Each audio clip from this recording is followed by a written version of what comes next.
What's going on, YouTube? Sean here, and welcome to another edition of After the Movie. I just got done watching 28 years later, The Bone Temple, and I'm here to give my thoughts on it. So I guess before talking about this one, might as well give my brief little thoughts on some of the other films since I've never really covered them on the channel. I did intend to see 28 years later in theaters last year, but I just never got around to doing it. In fact, I didn't get around to watching it until basically within this past week. So yeah, I'd finally seen that one for the first time. Last year I watched 28 Days and 28 Weeks Later. A confession, I think I've said this before in some other zombie related videos. I don't get as into zombie films as other people do. They've just never been the type of movies I get into as much. And maybe because I've seen so many of them, that you have to kind of do some really interesting stuff to kind of get me like invested in them.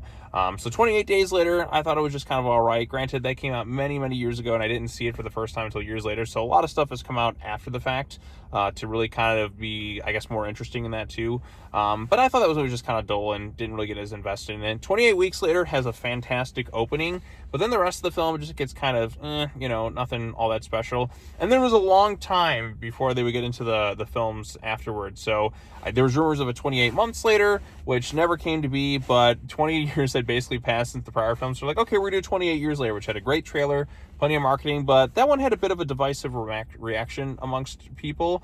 There's some good elements in it, and overall I thought it was decent. I thought it was better than the first two films, but now we get into this next movie, which is 28 Years Later, The Bone Temple, and I gotta say, I love the hell out of this movie. I got a bus going by as I'm talking about this, so yeah, I'm just theater parking lot or whatever. What was I going to say? Yeah, so finally got around to... So I saw this one, 28 Years Later, The Bone Temple. I thought this movie was great. I genuinely was shocked how much I liked this movie from start to finish. This one is not directed by Danny Boyle, who did the last one. He did the first movie. I guess he intends to do a third film because they announced they wanted to do a trilogy, but they filmed the first two movies back to back.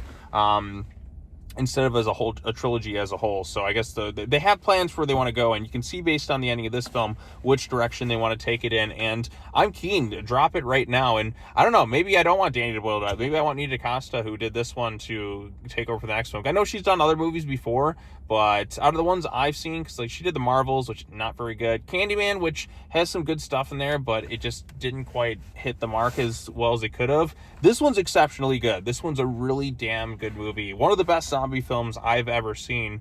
In terms of pure serious ones, like, because you have ones that have a tongue-in-cheek, goofy sense of humor, and there's some funny elements in this one, but ones that take themselves a bit more seriously, this might be the best one I've ever seen. I've seen several movies over the years, but this one really got to me. I genuinely like this one from start to finish, and maybe it's because there's some really interesting stuff going on. So this one, of course, stars Ray Fiennes, who's in the last movie. He returns as Kelson.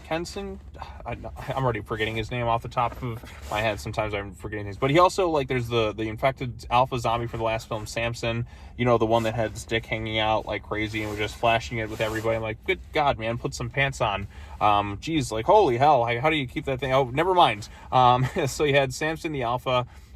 You had Ray Fiennes returning as the doctor who was in charge of the Bone Temple, the last movie. Jack O'Connell, who was in Sinners, and he popped up at the end of the last film, which the ending of 28 Years Later had me laughing my ass off because it turned into basically an episode of Power Rangers with them doing their moves and all that. And you just add like Go-Go Power Rangers over that ending sequence. It fit right in with their outfits. But he plays the leader of a cult known as the Jimmies, and everyone else is kind of his fingers that are an extension of his evil stuff. He's like a group of Satanists, and the Jimmies are some really evil, fucked up people. I mean, he very much reminds me of like Alex from A Clockwork Orange, but Jack O'Connell's really good in this thing too. You had the little boy Spike from the last movie. He went on a journey with his father, but then he kind of went back and he had some other stuff he was kind of like doing on his own.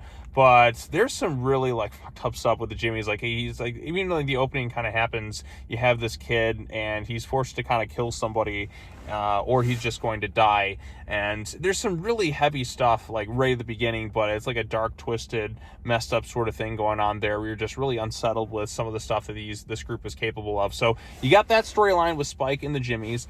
And then on the other hand, you have this other thing where the doctor, Ray Fiennes' character, is still at the Bone Temple. He kind of forms a friendship with the alpha zombie Samson, and you see this bond genuinely form between these two over the course of the movie. Because in the last movie, he kind of subdued him with some morphine and drugs, but we also see things from the infected's perspective. And to us, the infected, so from the infective's perspective, they looked at me, they just see scary monsters. Think of it kind of like Scarecrow's fear toxin in Batman, where it kind of projects like your worst fears and all that. And that's basically like what this rage virus does. But with the drugs and all that, Samson's able to kind of calm himself down and sort of regain elements of humanity over the course of this thing. The development they actually do with the zombie, like this alpha zombie, and the friendship that they form over the course of it, it's really interesting stuff. I haven't really seen that in a zombie film before. I guess they did like Warm Bodies, where it's kind of like a love story thing, but this one's a bit different and it's taken a little bit more seriously, and I like that. I really like those elements. It also, like, when the way Samson kind of regains the cognitive abilities that we see over the course of the film, and it kind of reminds me a bit of Caesar in the Planet of the Apes trilogy, where Caesar started out, and by the end of when he finally speaks for the first time, they have some stuff similar to that in this movie. But again, the dynamic between the Doctor and Samson, I thought, was really interesting stuff. But you also have the Jimmy plotline feels kind of like its own little thing in this one, and then eventually they do converge with each other in a really wacky climax, but it does work. I mean, this doctor has been kind of alone for a while, so he likes to listen to his tunes. He's a big fan of Duran Duran, which I am a big Duran Duran fan. They played my favorite Duran Duran song, Ordinary World, and this one too. He also likes Iron Maiden, and the way it all kind of comes together by the end of it, it's pretty crazy. Like, Ray Fiennes at one point looks like Death from like Bill and Ted's Bogus Journey with some of the stuff he's got going on here, because Jimmy is a group of, like, in his group are a group of Satanists, and they think basically he's old Nick, basically the devil, Satan or whatever. And again, that was some interesting stuff that they had kind of going on with that stuff. And I don't know, I just really like this movie. I thought it was great from start to finish. It gets a little weird and crazy by the climax, but overall, I'd say check this one out. It's really solid from start to finish, and the way it sets itself up for a sequel, I'm excited to see where they go from here. I'm genuinely surprised how much I like the zombie film, because I'm not a big mega zombie movie fan, as I've probably said countless times. There's some zombie movies I like, but this one was really interesting outside of just the typical, like, infected thing. But I guess because we never really get to see, I mean, they find kind of a basis for a cure in a way, to kind of like maybe like kind of wrap this storyline up, because you never really see a permanent like end to a zombie thing. I mean, look at The Walking Dead. That shit went on and it's still going on with spin-offs. It's just never ending, and it's just kind of drags after a while. You're like, what is the point in this point? At this point, like, are they ever going to find a pure, like, final cure to kind of wrap this storyline up? Here, like, we kind of get a bit of a breakthrough, and the way it's kind of going, I'm like, maybe we could finally get a zombie thing that really truly has an ending, that really wraps itself up. I mean, the infection's been going on for many years. Maybe we can finally get something a bit hopeful, like, for once in one of these things. I don't know. That's something I would genuinely like to see. But overall consensus, really like 28 Years Later, The Bone Temple. I thought it was really well done. And if you're a fan of the other movies in the franchise, you'll probably enjoy this one.